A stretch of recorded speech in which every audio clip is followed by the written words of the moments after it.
आशा कर्मचाऱ्यांच्या मागण्यांवर तोडगा काढा, अन्यथा बेमुदत संप आणि आंदोलन करू असा इशारा आता देण्यात आलेला आहे।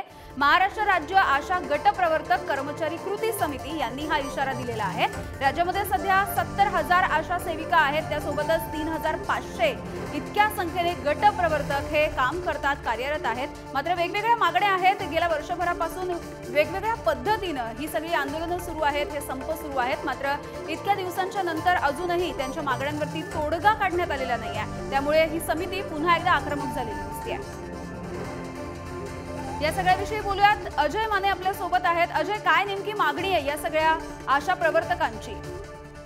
यामध्ये आपण जर पाहिलं तर ऑक्टोबर ते नोव्हेंबरच्या काळात अनेक मागण्या घेऊन त्या आशा कर्मचारी असतील आणि अशा रोजगार स्वयंसेवक जे आहेत त्या आंदोलनाला आणि संपावर गेल्या होत्या। त्यांनी बेमुदत आंदोलन आणि उपोषण घेतलं होतं आणि त्यानंतर त्यांची एक बैठक जी आहे त्यांच्या समितीची एक शिष्टमंडळ जे ते आरोग्यमंत्री तानाजी सावंत असतील, त्याच्यानंतर राज्याचे मुख्यमंत्री एकनाथ शिंदे आणि उपमुख्यमंत्री देवेंद्र फडणवीस आणि अजित पवार यांच्यासोबत त्यांच्या शिष्टमंडळाने म्हणजे समितीच्या शिष्टमंडळाने भेट घेतली होती आणि त्यानंतर त्यांच्या मागण्या ज्या आहेत त्या पूर्ण करू असं म्हणण्यात आलं होतं। पण अद्याप त्या मागण्या ज्या आहेत त्याचा GR जो आहे तो आलेला नाही।